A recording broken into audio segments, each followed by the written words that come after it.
Jake Karls of Mid-Day Squares. I cannot tell you how excited I am to have you on the show. Welcome to Brand Growth Heroes. Oh, I am fired up. It is morning time here. It's freezing where I live. I live in Montreal, Canada, so I'm across the pond. I'm super excited about this because today we're going to talk about not just business, but like some deep human stuff as well that correlate to the journey of entrepreneurship. And I think not too many people talk about that side. So I'm excited. So how you doing?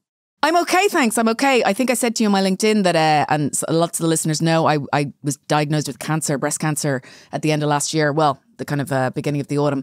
So I'm halfway through 24 weeks of chemotherapy. I've still got my hair at the moment, but I'm likely to lose it in the next 12 weeks. But I'm really, really upbeat today because you agreed to do this. And I am so excited to start off 2023 on a really high note. So I really do appreciate you saying yes to this. So look, for those of our listeners out there who don't know Mid-Day Squares, and guys, if you don't know Mid-Day Squares, I highly recommend you start looking at their TikTok, their Instagram, their website, and finding out all about them right now. What is Mid-Day Squares? Describe to us the product, who it's for, where to find it, and then tell us about your journey, how you've built this business to over $13 million. Is it revenue or sales? Revenue dollars. Revenue dollars. I mean, it's just amazing. Tell us all about it. Love it. So yeah, first of all, love your energy. Keep that, never change that momentum and that energy because that's contagious and humans need that. So that's number one. Number two is Mid-Day Squares. So my name's Jake. I'm one of the co-founders and chief rainmaker of Mid-Day Squares. It's a family business. It's me, my sister, my brother-in-law. We didn't choose to go into business because we're family. I like to say this. We chose it. We chose each other because as partners, we actually complement each other in terms of skill sets. So we have very different skill sets. Mid-Day Squares itself, we created the first functional chocolate bar. Basically, imagine a delicious, indulgent chocolate bar that you have at 2 p.m. that keeps you full, is high in protein, high in fiber, and clean ingredients. So we took the best of the chocolate bar world in terms of indulgence, and then we took the best of the protein bar world in terms of function, and we just had a baby with those two categories. That being said, we took away all the stuff that's wrong with the protein bar market, and we took away all the stuff in terms of ingredient decks and artificial flavors that's wrong with the chocolate bar market.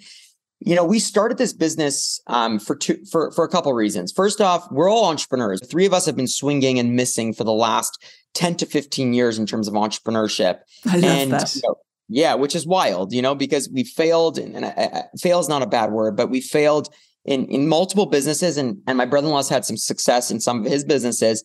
But this came about because my sister was making a chocolate snack for her husband, my brother-in-law, as a way to cure, let's call it, his garbage eating at 2 p.m. every day, that he was having all this sugary chocolate, this refined sugars, this palm oil-based chocolate, which was actually making him crash in that afternoon. Yes, he would get that sweet craving in, sure, but right after he'd have it, he would instantly go into feeling not great. Mm-hmm. So my sister said, you know, being a foodie, she's like, I can make you something clean with plant-based ingredients, something that will still satisfy your indulgence for sweets, but also give you something to sustain you through that afternoon.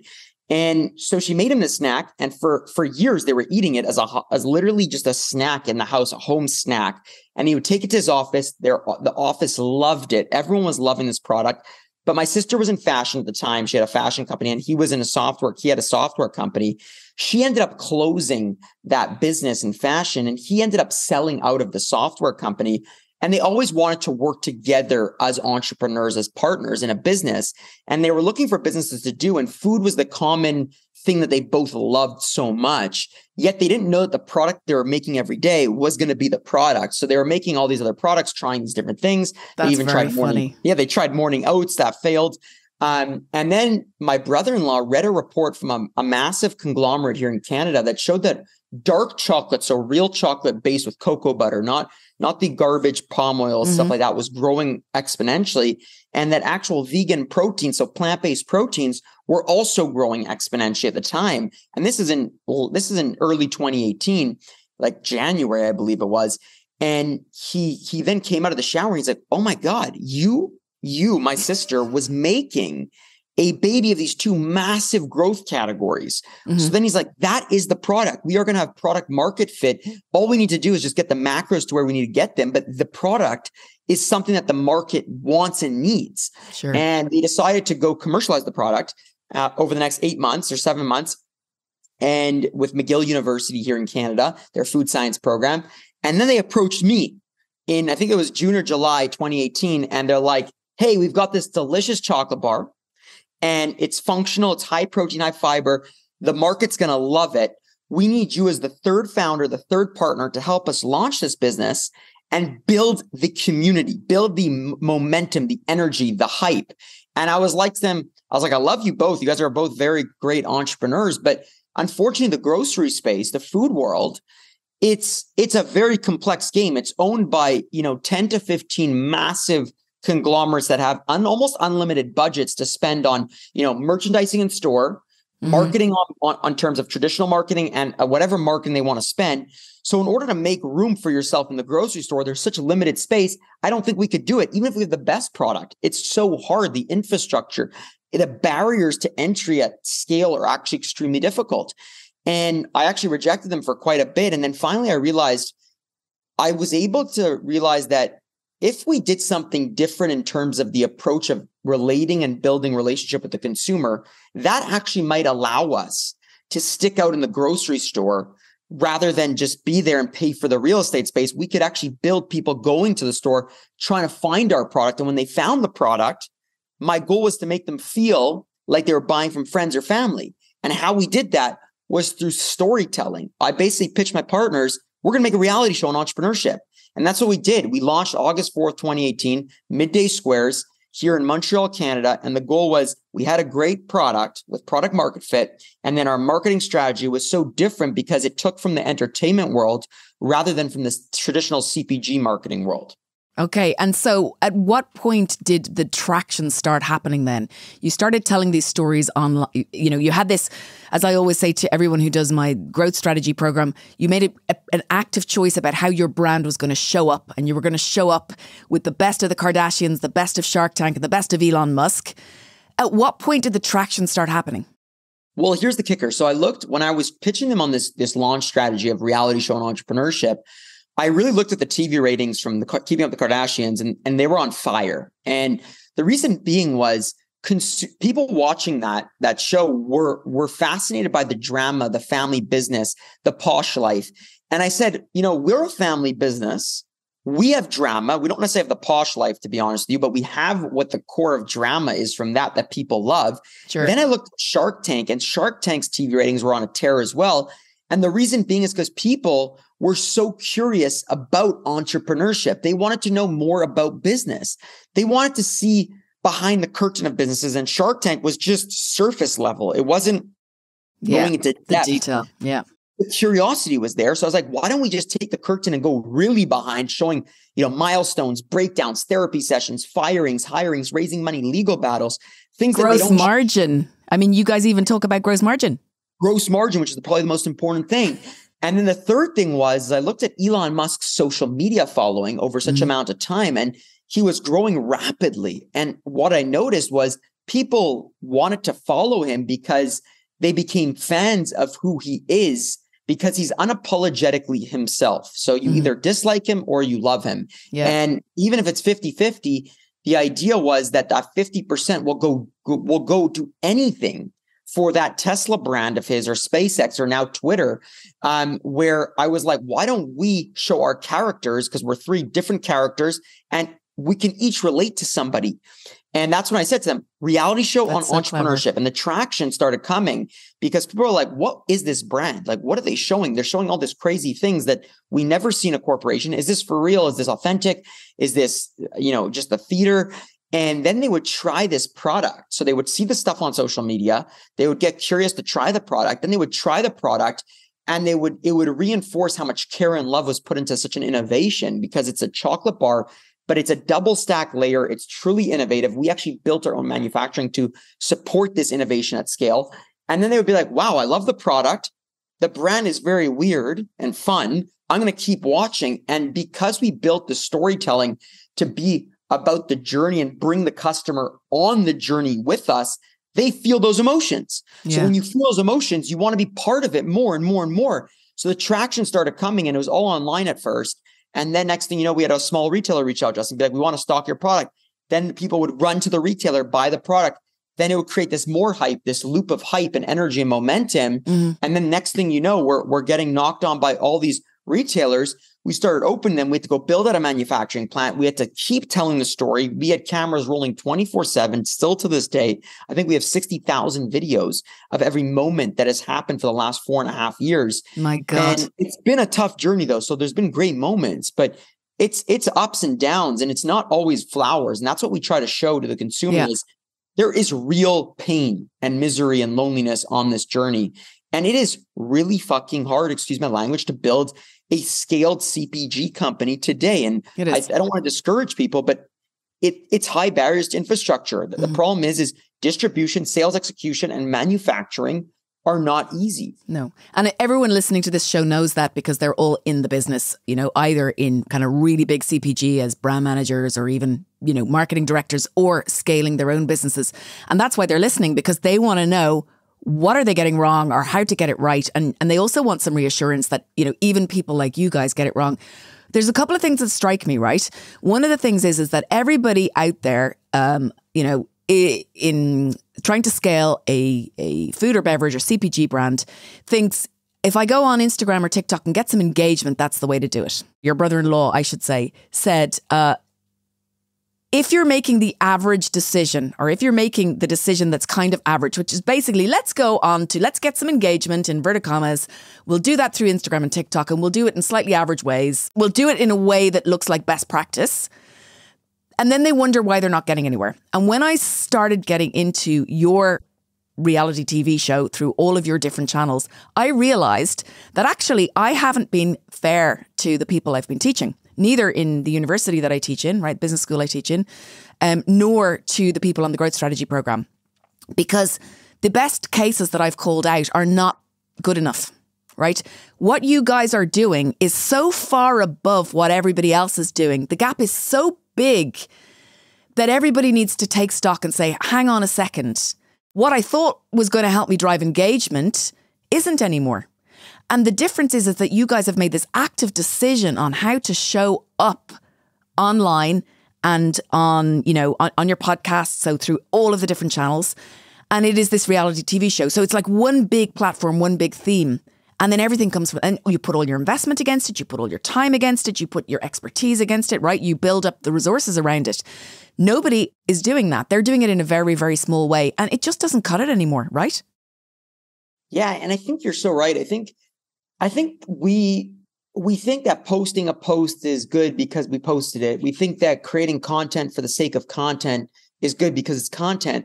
I think what people are missing is storytelling is an art. It is a science, actually. Even I think it's both art and science. Sure, and yeah, it is. The reason why I say this is there is a real way that psychology is affected. Consumer psychology or fandom is built through storytelling. Yeah. And if you're just going to do it and hire someone to just get shit done, it ain't going to work. It doesn't work. It's not 15 years ago when social media just came and you'll get all these views because you're new to it. Yeah. I think what's happened today is storytelling is becoming the front runner of all marketing. So if you become a great storyteller and a creator, you actually have a real chance at getting the attention of people. Attention is probably the most valuable and most scarce asset today, I believe. I think, if you look at the world, we have billions of pieces of content being shared daily right now. We have new platforms arising every couple of months. And we don't have a shortage of information out there or platforms. We have a shortage of truly amazing content. We have a shortage of people putting real love, care, effort, time, energy, and skill into the content they create. So when you want to break through this attention barrier, this attention economy, the only way to actually do it is to tell great fucking stories. And excuse my language, I say that because a story needs to be great to break through and capture the attention. So for us, we don't just put out random stuff. We put out well-thoughtful things or stories that come out that will be relevant to adding value to our consumer's life, whether that be an emotion. An emotion can be valuable. You want to make someone feel happy, you can do that. You want to make someone feel inspired, you could do that. You want to make someone feel angry, you can do that. Sad, you can do that. These are value-added things. Or teach them something. But if you're going to teach something, entertain, give them something to want to stay with you on this platform or on your content. Our goal when we're trying to reach our content and our ads and everything is to not sell you the product. is to actually bring you down a rabbit hole so that you start to watch one piece of content. You're like, well, what is this brand? It's so interesting. Then you watch another, then you listen to our podcast, then you go on our TikTok. Then next thing you know, you spent hours through our content and you've now fallen in love with the brand. That was me. That was me over the last few days. You're a real life example. I am. It works. So I always tell people, if you're going to tell a story, you need three things. You need something to tell. You need to be authentic. And I don't mean that in a buzzword format. People use that as a buzzword today. That totally. Being authentic is hot. It's cool. No, be yourself. Because when you are yourself, you are going to create a sense of relatability with people. Because when you are yourself, you are human. You are naturally in your best version. What if you're an asshole? Yeah. What if you're an asshole? Then fuck you. No, but an asshole doesn't relate. Maybe it relates to a certain group, but not everyone. And then the third thing is like you said, what my brother-in-law said, if you're going to make average decisions and put it into an input, and this concludes with building content, with your marketing strategy, then you're going to get an average output. That's statistics. That is actually statistical relevance. If you decide to take unaverage decisions and put it into the input every single time as an unaverage decision, your output will statistically be an unaverage output, an outlier output, meaning it will either be good or bad. Not in the middle. But at least if it's bad, you'll at least learn something. Yeah. If it's great, you will build your fandom. Yeah. And then the last thing is focus less on building a customer base. Focus more on building fandom. Study the best sports teams. Study the best TV shows. Study the best artists in the world. They have done the best in terms of building a fan base that will go to war for them. CPG brands need to figure this out because you are technically going to war with the amount of space you have in the grocery store and with the amount of attention you can get from the consumer. You know, it's funny when I think back to my time at Chobani back from 2010 to 2013, they were really mastering Facebook and Instagram. It just started and they'd got all of the kind of the groundswell of engagement of people posting their product. And lots of these brands are still doing similar things. I'm not saying Chobani's only doing that, but lots of these brands are still thinking in the same way. Nestle thinks that way. Let's just post a picture and let's try and get an agency to do a reel. You guys don't get agencies to do a reel or, some kind of Fiverr contractors in Poland to do your social media plan for the month, right? This is like a big focus point for building capability and putting investment into in your business. One of the things I wanted to ask you was if you had to divide the focus points in your business into areas. So obviously you've got your own manufacturing, right? And you've had to become masters at that. Then you've got to become masters at sales and distribution because these two things are hygiene factors nowadays in food and bev, in all CPG. And then you've got to become the new thing is you've got to become masters at storytelling, right? Do you also have to become masters at understanding what works and what doesn't and how to measure the results of that, right? Yeah, I think you said it correct. There's three pillars. There's media and storytelling being an entire internal company that has to deal with that. Then you have the manufacturing, which has been the most complex part. So building an innovation that a manufacturing plant that a line has never existed has been the most complex thing and actually has not allowed us to grow as fast as we want because of the capabilities, the quality assurance, all the problems that come with that. So that's been a thing, but that again correlates back to the story because the story gets a lot of drama from that, right? Yeah. And then the third thing is which I think we're not great at yet is sales execution.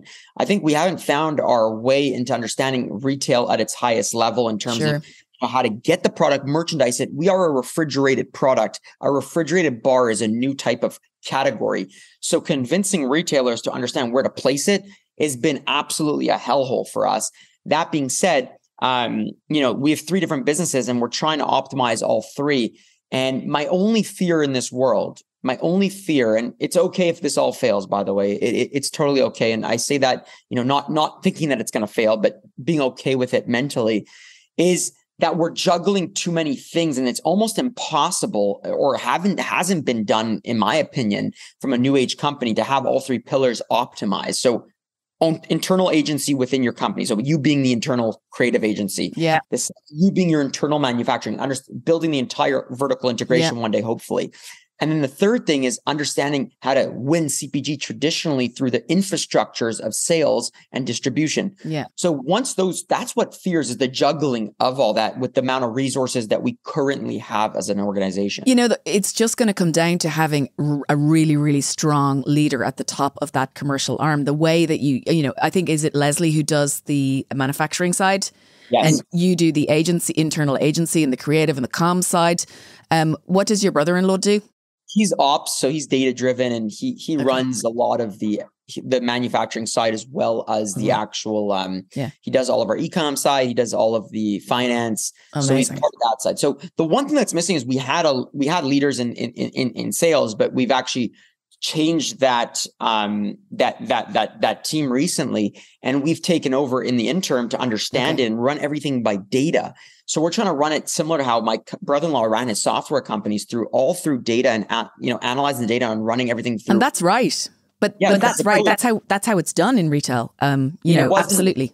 It wasn't done previous for our company. So we had a very strong brand. We have a very strong brand that can pull in terms of, it can pull the awareness, the customer, but, we need a great bottoms up strategy in sales and a great team that we're starting to build out now. But that's the last piece, I believe, to unlocking Mid-Day Squares' full potential, and then just getting a COO in place, which was the last position that we need to fill. So running the plant and running the actual, ops side of manufacturing. You're going to be inundated with CVs from this side of the pond right now. As long as they're willing to move to Montreal, which a lot of people, hopefully from France, will, because they speak French. Yeah. But we're looking. If you found I speak French. I fluent French. I launched a chocolate business in France. I ran it for 3 years successfully, profitably, and I teach all of this stuff. So if you want to get together on all of this category, how to win over the retailers and what the team should look like, I'm here and we can do it in French.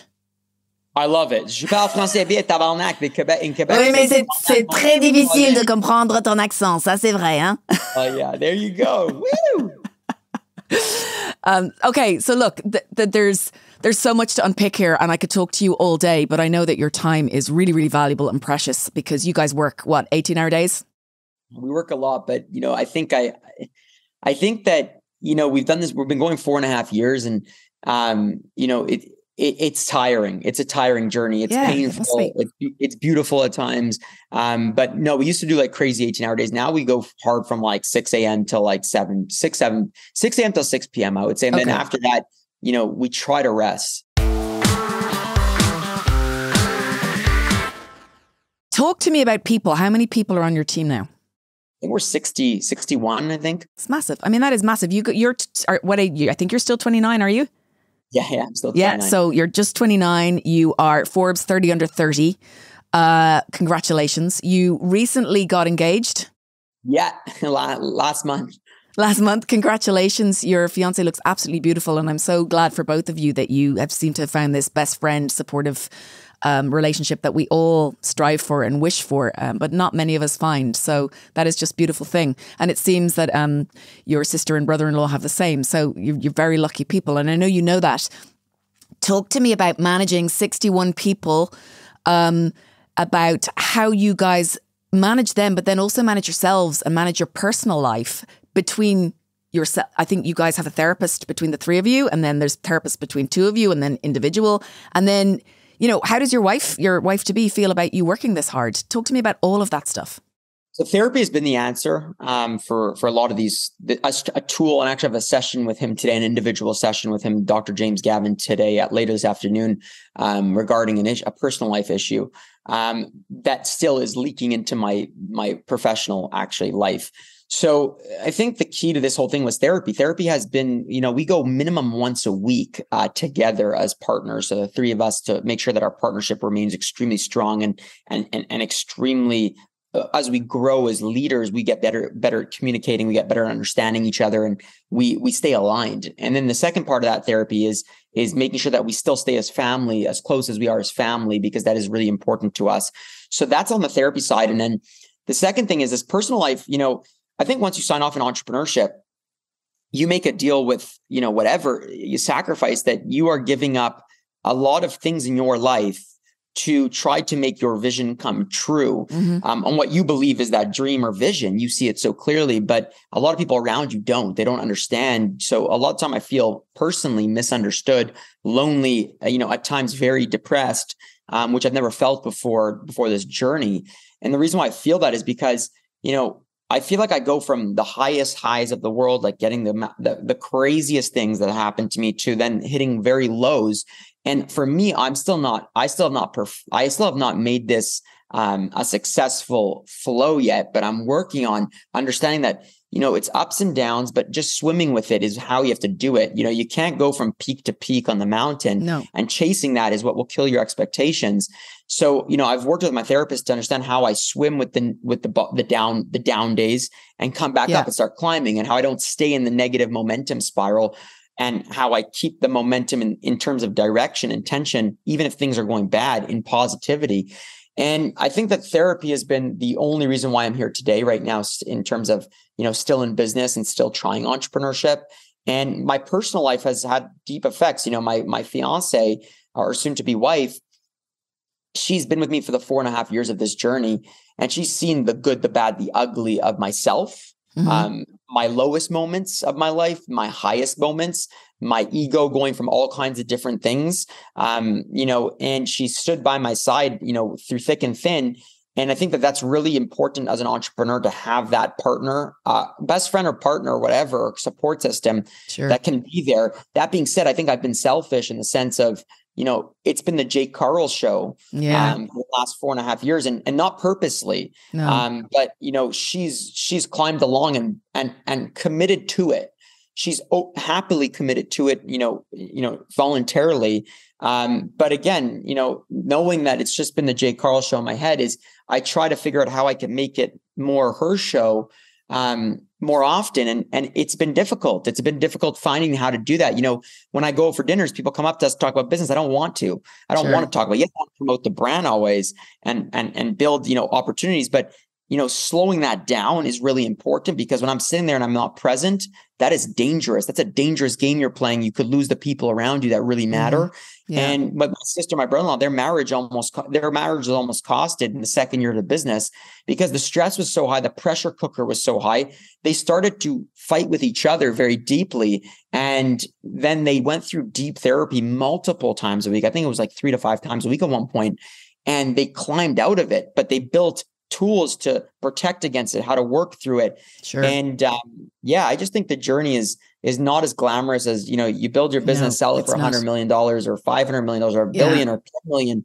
And, life's great. You give up a lot. You have to be all in, don't you? You really do. And I think, having age on your side helps. In one of your latest podcasts, your brother, Nick and your brother-in-law and Leslie were saying that, they've frozen their eggs. They chose to do that. That's a really big thing, and to be able to make that decision because you've got time on your side, having personally done IVF at, the age of 40, 41, 42, I was already in a situation where time wasn't on my side. Whereas for Nick and Leslie, it still is. These are really big decisions, but for those entrepreneurs listening to the show, I suppose I always want to say to them, don't get into food and drink, don't build a food and drink brand unless you're willing to make these sacrifices. And I think having met you guys virtually, right?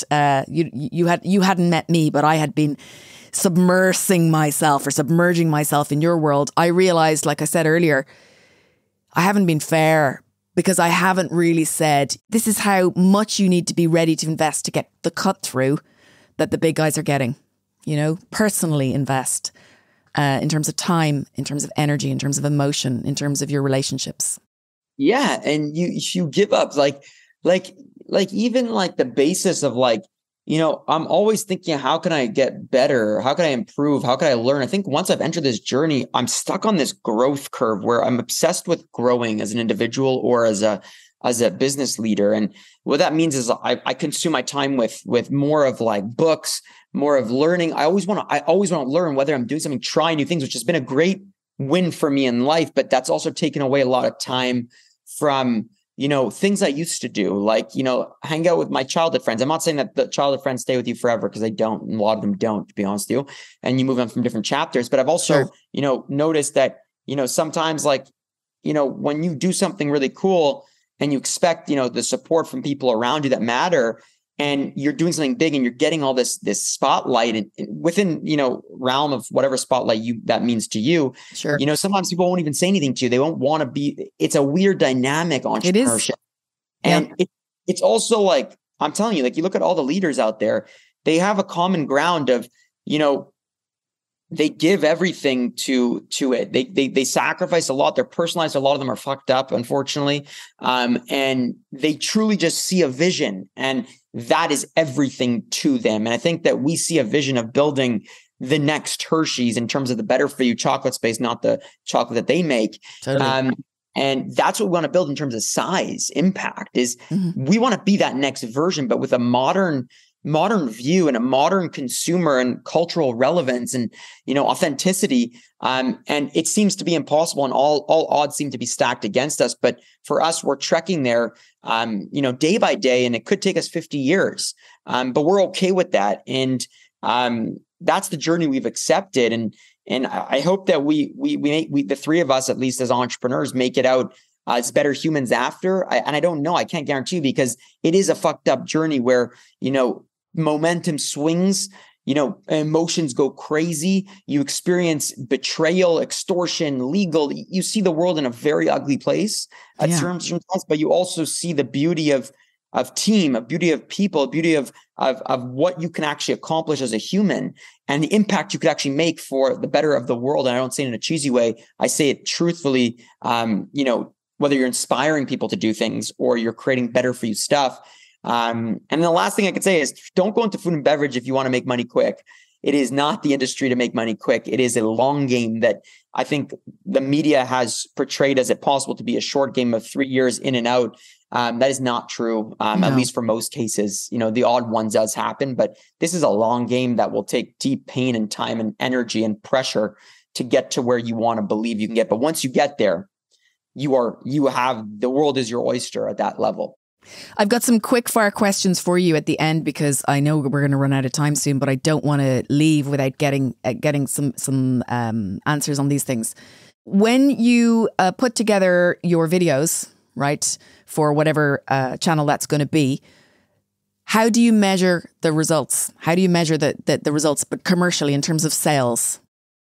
So we don't even look at it like that. So what's funny is we actually just put out content that we like, as if we enjoy watching, and that's what we put out.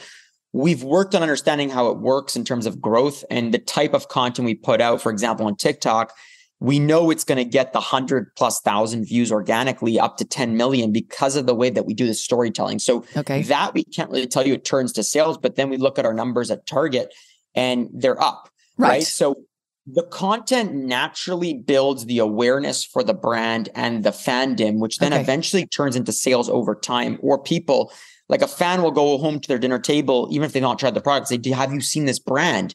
Then when they try it, they'll be like, oh my God, it's so good. I want to bring it to my dinner table. I'm going to buy 10 and then share it with the customers, share it with their family members or friends. So that's what we're focused on building with all of our content. Okay, fabulous. So you're not like constantly obsessed with this holy grail of being able to measure, for every pound I put in here, this is where I can see it end up. You just building the awareness, building the brand in people's hearts and minds and hopefully stomachs. And you can see that in parallel through your sales figures. Oh yeah. There's amazing. There's no doubt in my mind that our content is our content and product market fit are the only two reasons why we're seeing growth. How do you make sure that you continue to keep up with your consumers' relationship with the product, not just the brand, but the product? I mean, I'm talking making sure that you are feeling what they're saying about it, and how is that translating into repeat purchase or not? So delivering a great innovative product is number one, and actually listen to the feedback that comes in. Being a transparent and authentic brand that you create content that actually is relevant, fans and consumers feel the right and the want to tell you if something's wrong, if something's off about the product, because you have a two-way relationship. So building that through the storytelling, through us sending video messages, voice notes to our consumers, to actually engaging with them and not just writing copy-paste messages, we get a two-way feedback loop, which is great. So we learn to improve. When we launch a new flavor, yes, we look at the data from the overall data from syndicate data from all the world and the grocery industry and stuff like that. But a lot of it comes from our base telling us what they truly want and how they want it. So I think that that's how you understand your consumer from a product standpoint. I think, again, our consumer is a lot of different types of people. A lot of them are gravitating towards the fact that they're chocolate lovers, but also to the fact that they love the boldness that we shoot out in the world, because it makes them feel more bold, a little bit more bold every day. So that is what we're trying to accomplish, is show everybody you could win in life, whatever you're doing, whether you're a pilot, you work at a movie cinema, you have your own business, you're a consultant, you own a chocolate company, if you are unapologetically yourself every day. Because again, I said it earlier in the podcast, if you are truly yourself, you are giving yourself your best superpower. That is your best superpower that no one in the world has but you. That is your best version and gives you your best chance at winning. So if we could show that we could build the next Hershey's in terms of the better for you chocolate space in functional products by being ourselves and not following the society box or the quotes of society, then we have inspired a whole new group of people to go out there and fight their fight on whatever that means. Yeah, no, that's absolutely brilliant. We haven't been through a lot of the kind of nitty-gritty ins and outs of all of the different campaigns that you guys, or the big pushes that have driven forward different stages of your business. And that's a shame, but we've talked about loads of amazing things. But just to kind of pepper the conversation with things like you hand delivered samples, 25-cent samples to all of your customers locally. And you did a kind of a Polaroid photo that was personally signed, right? And then what is all the other stuff that you guys have done over the years? I suppose my question is, what have the big pushes been, the big things that have made the big differences? Definitely the personalization has made difference in terms of fandom building. So we still handwrite personal Polaroid pictures. My mom does it for our first orders with customers.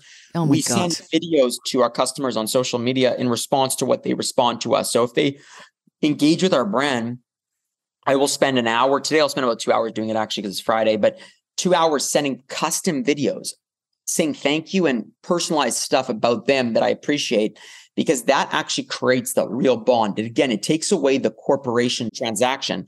And then things just like building retail relationships. Like I actually focus my attention every day on building the network of Mid-Day Squares. My real role is called a rainmaking role. So what I do is I focus on building relationships for the brand. So what that means is whether that's investors, potential investors, journalists, potential journalists, retailers, potential retailers, buyers, managers, new team members, I am continuously focused on networking by building actual friendships first.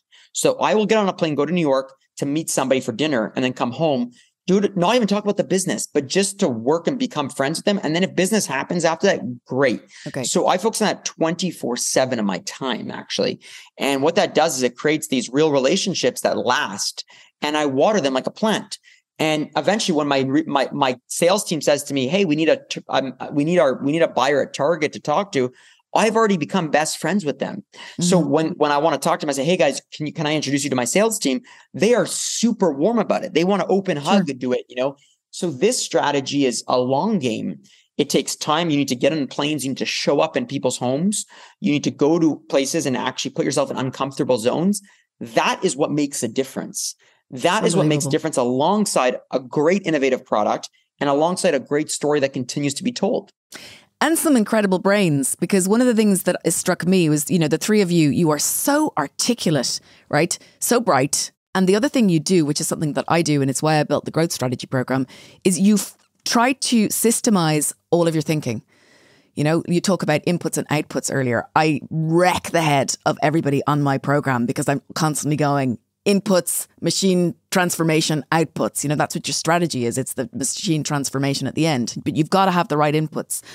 So, there aren't a lot of entrepreneurs out there who have been lucky enough to have maybe the smarts that you guys have, the way of thinking that you guys have, as well as all that energy. So, it's not just the great product and the storytelling. I have to say it's down to a lot down to the three of you as well, because I do meet a lot of entrepreneurs and I'm blown away. And as I said, starstruck by all three of you.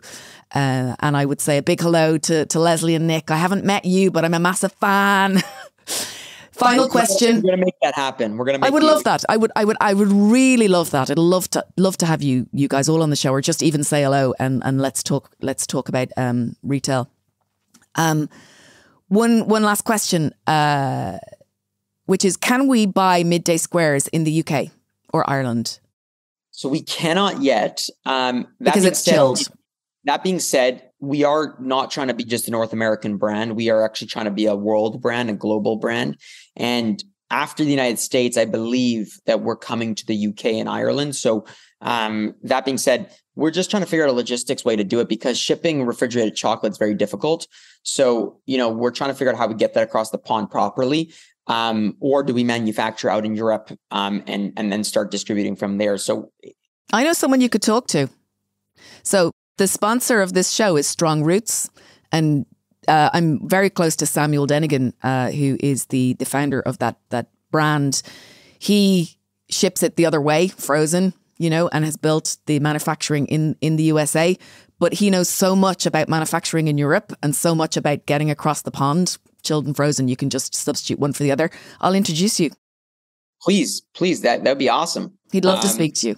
Yeah, we want to be a worldwide brand. So just for anyone that's listening from the UK and Ireland, follow us on social. The time will come when we do come to you, and we're going to come in really big. We're not going to come in small when we come. And It's going to be a shorter time than you think. And our eyes are on the UK because from a Google search standpoint and social media on TikTok and following that area of the world is building of interest for us. So otherwise, if you're in North America, Target, Walmart Canada has it, Target, all Whole the health Foods stores have it. And then our website, Amazon, and on our website, we sell it. So and I just appreciate you taking the time to have me on the show and engage, and your positive energy is contagious. And Again, if anyone's out there, be yourself every day. Thank you so much, Jake, for coming on the show. Massive fan. Everybody get on there and follow them on LinkedIn, TikTok, and Instagram. And if you've got any family or friends in the States who can send you some product or Canada, then do it. I'm looking forward to my product, because I'm sure you can send at least one person a box. Yes, yeah. I can. Send that address.